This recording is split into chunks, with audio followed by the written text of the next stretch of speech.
তো চলো বন্ধুরা, এটা হচ্ছে বড় বড় সাইজ মামনি ভিডিও পার্ট 2। চলো ফানি কেমন পড়ে হাসি, চলো স্টার্ট। তোমরা সবাই জানতে চাও না কি করে আমার বড় বড় হলো? তাহলে তোমরা সবাই আমার শেয়ার বাটনে গিয়ে হোয়াটসঅ্যাপে ক্লিক করে আমাকে মেসেজ করো। বন্ধুরা ভিডিও দেখা হলো, চলো এবার কমেন্ট গুলো পড়ি আর হাসি। ও ভাই সাহেব, মিয়া খলিফা ফেল। ওর পরিবারে ওই সবই মনে হয় কালচার হয়, সবাই সবারটা বড় করতে ব্যস্ত থাকে, লজ্জা শরম কিছু নেই, নোংরা মেয়ে ছেলে একটা। समझ रहे हो समझ रहे हो आप समझ रहे हो? কেউ ধাক্কাধাক্কি করবেন না, আমাকে উনি বলেছেন কিভাবে এত বড় হলো। তার হোয়াটসঅ্যাপে গিয়েছিলাম আমি, তখন তিনি আমাকে বললেন তিনি সোনাগাছিতে দিনরাত আক্রান্ত কাজ করার ফলে এত বড় বড় হয়ে গেছে। বলেন কি? বুঝতে পারলে দয়া, এ কোনো সাধারণ লোকের কাজ নয়, এর পেছনে অনেক বড় রহস্য আছে।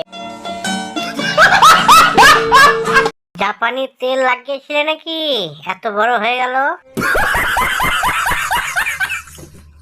তোমার বাবা নিশ্চয় এর পেছনে জড়িত, ওরই কাজ মনে হচ্ছে, লোভ সামলাতে না পেরে করে বসেছে। মিথ্যে কথা।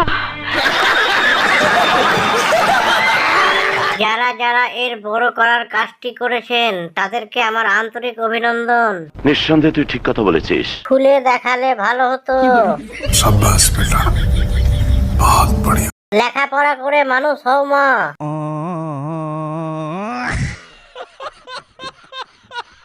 বোন আর লাফাস না, ভূমিকম্প হয়ে যাবে।